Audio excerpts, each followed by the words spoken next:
Have you ever imagined yourself as the most powerful man in the world?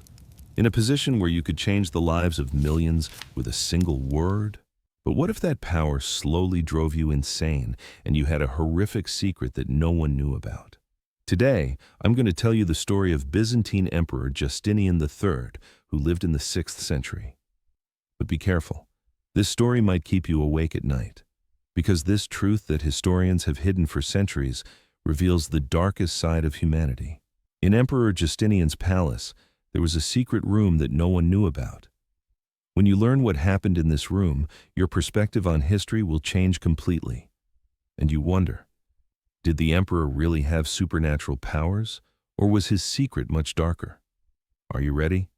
Because this journey will take you back 15 years and confront you with horrific truths you'll never forget. Born in 482 AD, Justinian was initially the son of an ordinary peasant. He grew up in poverty in a small village in Macedonia. No one could have predicted that he would one day rule the greatest empire in the world. But fate willed otherwise. When he ascended to the throne at the age of 45, after the death of his uncle Justin I, Justinian had only one thing on his mind: to restore the great Roman Empire. But you don't know that these great dreams also awakened darker things in his soul. In his early years, his people loved him. He was a fair, intelligent, and determined leader.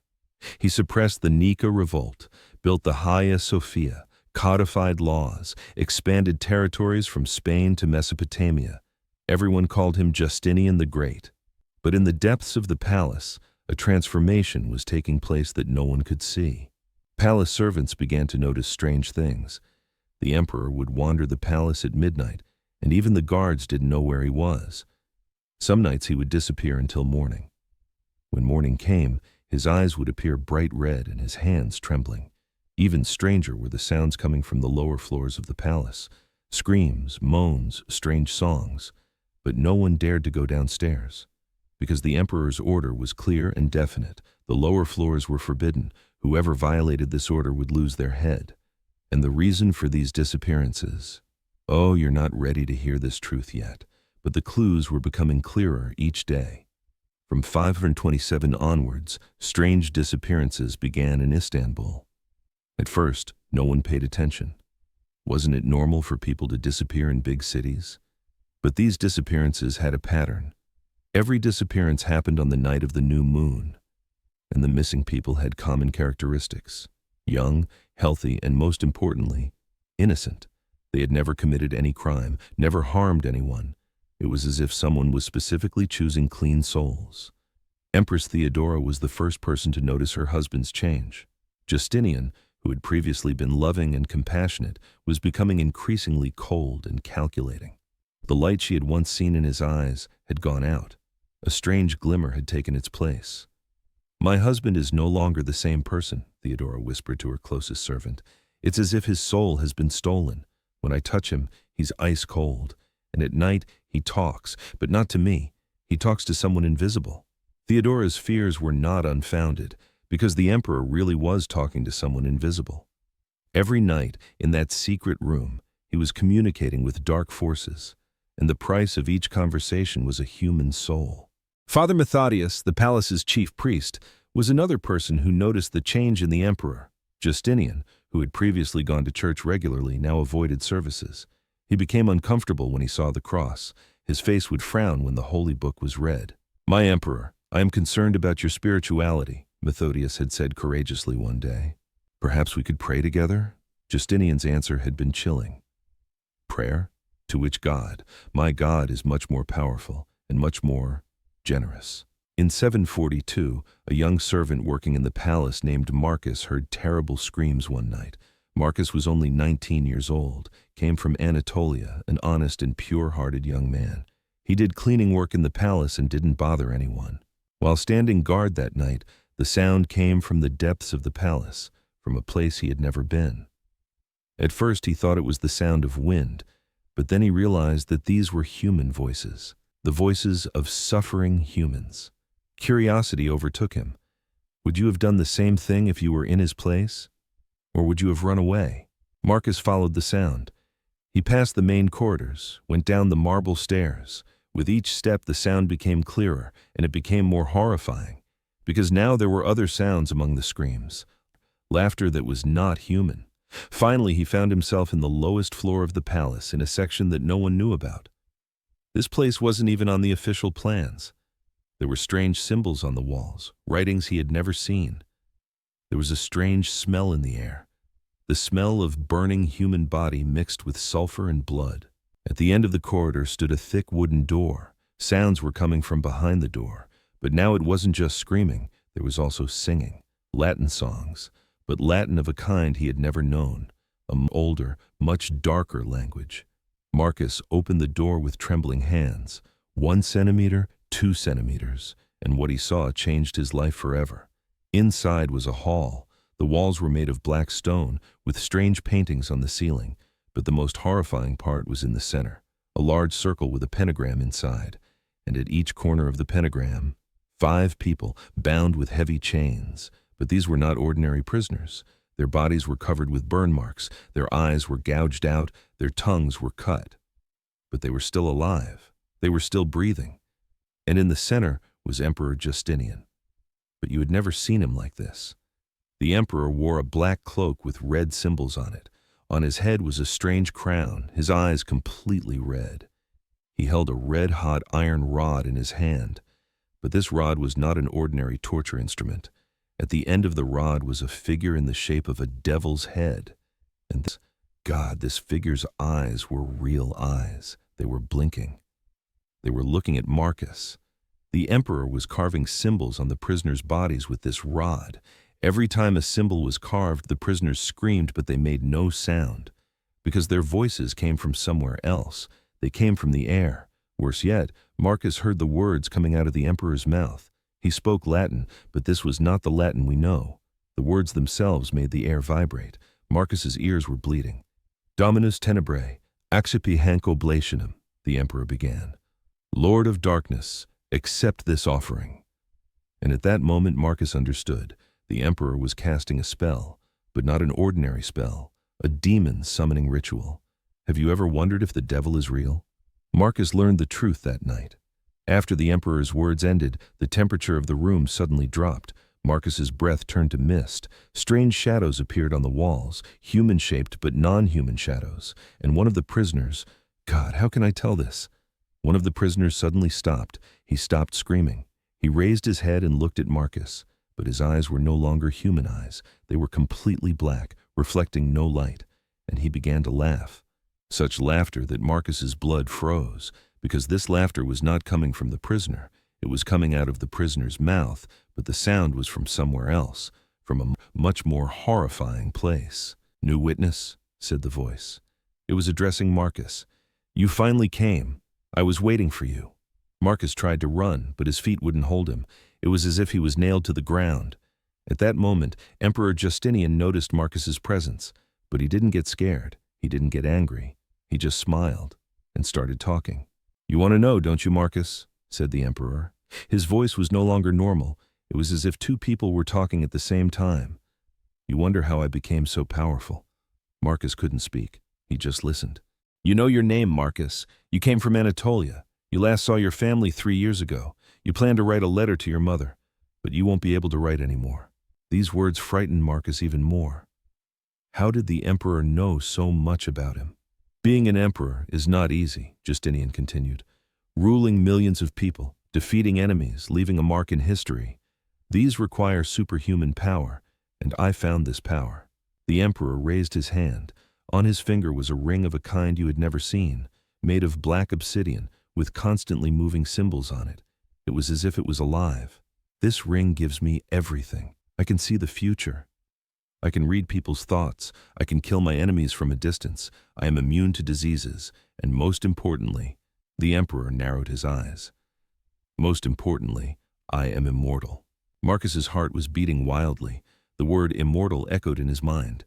"But in return," the emperor looked at the prisoners, "in return, I have to give him souls, clean souls, the souls of innocent people, 5 every month. Do you understand now? All of Emperor Justinian's successes, all his victories, were the result of his deal with the devil. And the price of this deal was the souls of innocent people. Are you the one causing the disappearances in Istanbul? Marcus whispered. Not me, said the emperor with a smile. My helpers. There are them in every city. My shadow men. You cannot see them, but they see you. Marcus's blood froze. Because he understood that the emperor was not alone. He was part of a much larger network. What about you? Why are you telling me this? Marcus asked. The emperor's smile widened. Because you have a choice too, Marcus. Either be with us or be one of our prisoners. The emperor approached Marcus with that strange ring in his hand. Wear this ring, he said, and let power be with you. Let immortality be with you. Money, fame, any woman you want, let them all be yours. Marcus looked at the ring. It was so beautiful, so attractive. A voice inside him whispered, "Put it on." What's the price? Marcus asked. There's no price, said the emperor. You'll just serve him. Sometimes you'll do small jobs. Bring people, nothing else. Marcus understood. Bringing people meant finding more victims, more innocent souls. At that moment, Marcus's family appeared in his mind. His mother's face, his father's smile, his little sister's innocence. If he wore this ring, what would happen to them? Would they be safe? My family? He asked.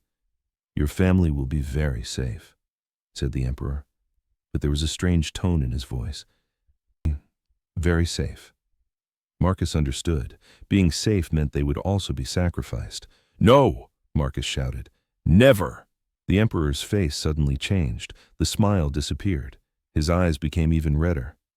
Then you will be one of them too. The emperor raised his hand. Strange words came out of his mouth. Marcus's feet began to lift off the ground. He was floating in the air. But at that moment, the cross around Marcus's neck glowed. A small silver cross given by his mother. And this light pushed the emperor back. Impossible, the emperor shouted. How? Marcus didn't miss this chance. He ran. He left through the door, past the corridors, climbed the stairs. Horrible sounds were coming from behind him. Screams, curses, threats. Marcus escaped from the palace. But where could he go? The emperor's shadow men were everywhere. No one would believe him. And most importantly, if he revealed this secret, what could happen to his family? For days he hid in the streets of Istanbul, living as a beggar, finding food from garbage. But he knew this couldn't last forever. Finally, he decided he would leave the city, go to his family and warn them. Maybe together they could escape far away. But as he was leaving Istanbul, he saw something at the port. Shadow men, the creatures the emperor had mentioned. They were human-shaped but had no shadows. And their eyes, just like the prisoner's eyes, completely black. Marcus understood that escape was impossible. They were everywhere. They were watching. That night, in a small inn at the port, Marcus met a priest, an old, wise-looking man, Father Constantine. Son, you look very worried, said the priest. Do you have a problem? Marcus hesitated. If he told, would he believe, or would he think he was crazy? Finally, he decided. If he was going to die, at least someone should know the truth. He told everything. The emperor, the secret room, the satanic ritual, the shadow men, everything. Father Constantine listened carefully. He never interrupted, never looked with doubt. It was as if he had heard similar things before. Marcus, said the priest finally, you are a very brave young man, and very lucky. Lucky, why? Because you are chosen. It's no coincidence that you learned this secret. God sent you there. Father Constantine told Marcus something surprising. He wasn't the only person who knew the emperor's dark secret. There was a secret group in the church called Guardians of Light. This group had been watching the emperor for years. We know, said the priest. But we can't find evidence. You were the first witness to see that room.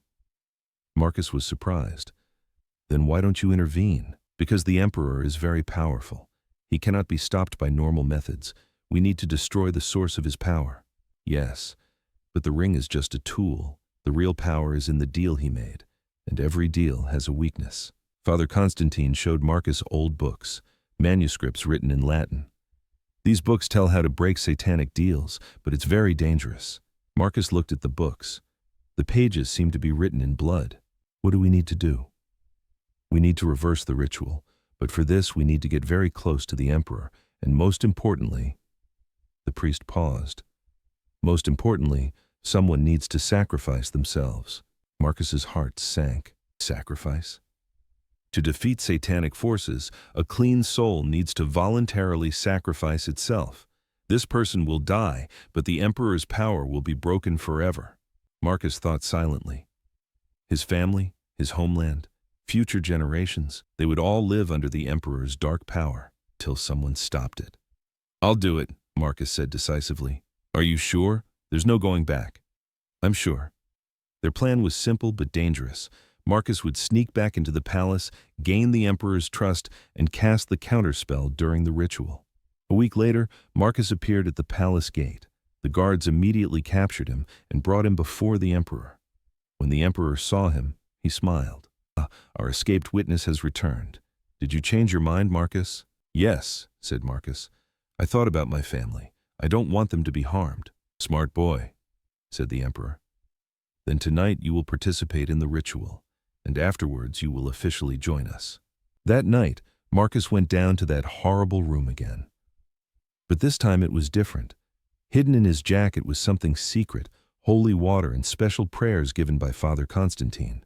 The ritual began. The emperor was saying those horrible words again. The prisoners were screaming again.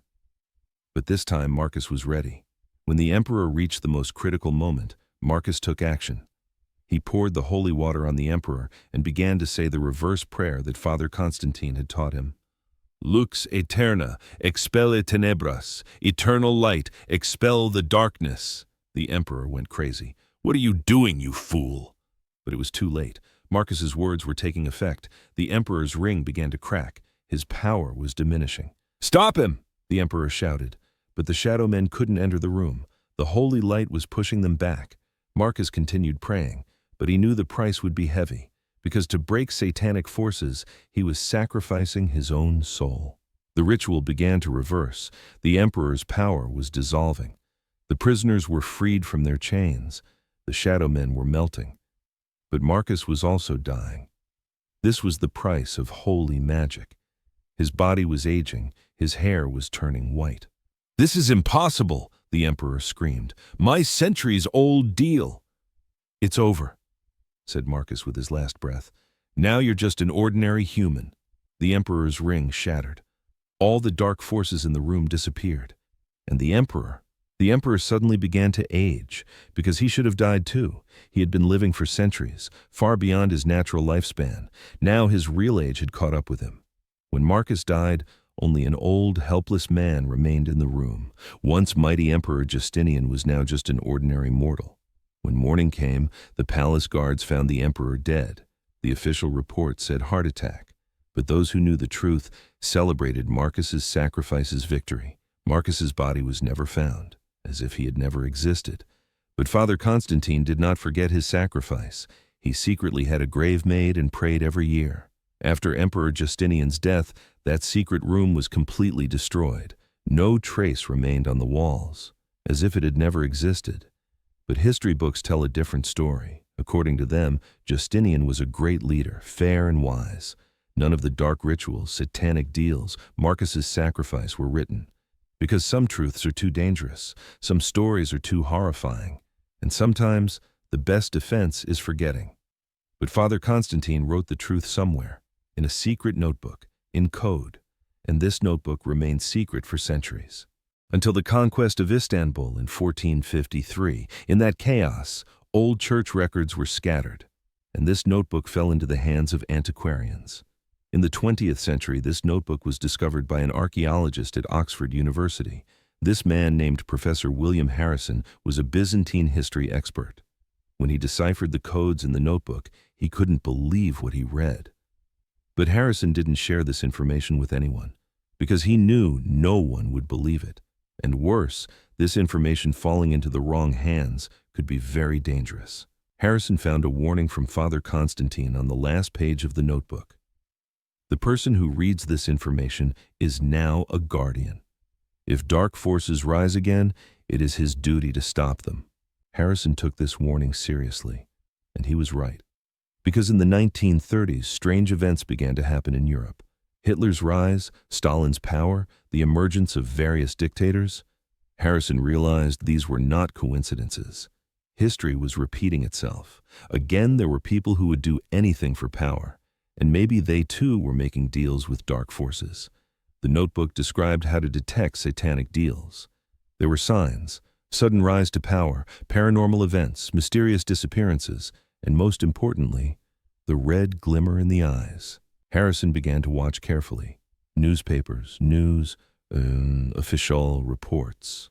And what he saw frightened him, because those signs were appearing again.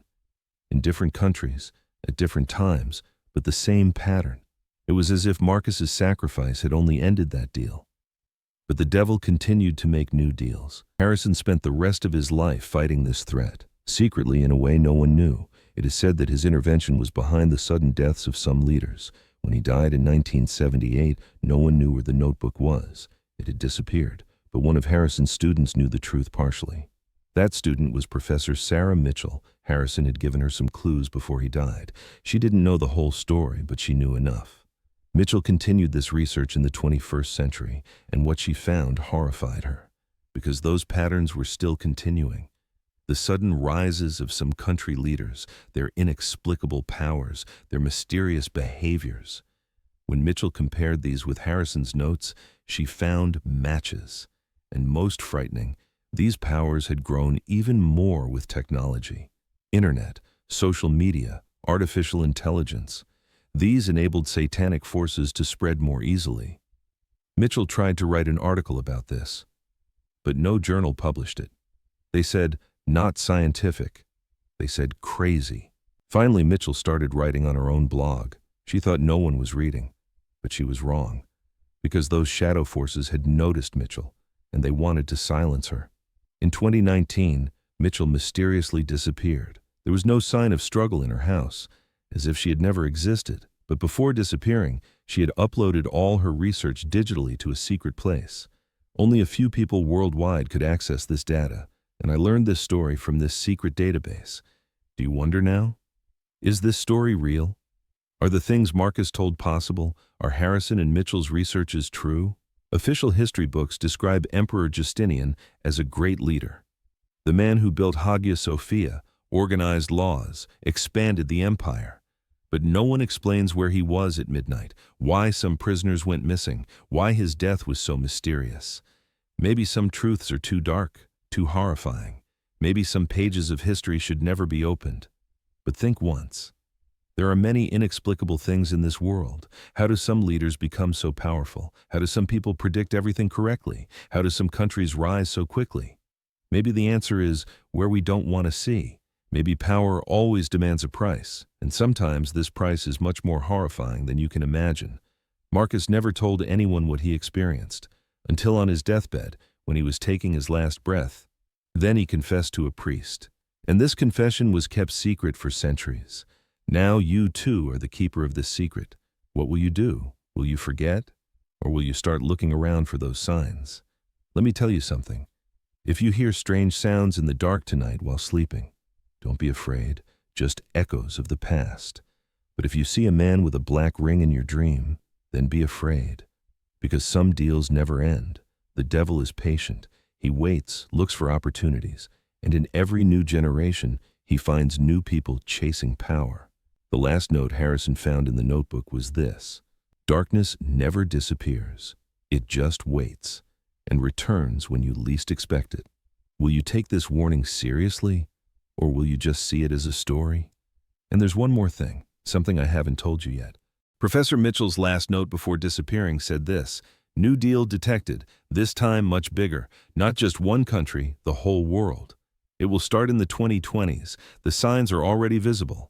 Mitchell had written this in 2019. And do you remember what happened in 2020? Pandemic, chaos, fear. It was as if the whole world changed at once. Coincidence? Or, you will find the answer to this question, but be careful, because everyone who researches disappears. Mitchell's last recording had a voice in the background, a familiar voice, a voice speaking Latin. Dominus tenebrae. The same words, the same ritual. It's still continuing. If you like this video, don't forget to hit the like button. And tell me in the comments, do you believe this story? Or is it just fiction? If you notice strange things around you, write to me. Maybe we can find Mitchell's trail. Don't forget to subscribe because next week I'm going to tell you a much more horrifying story. Are you ready to learn what happened in Roman Emperor Caligula's secret room? And this time I have photographs. See you if you survive until then. But remember, now you too are the keeper of this secret. And some secrets are dangerous. Marcus's soul is still being searched. Mitchell is still missing. Will you disappear too?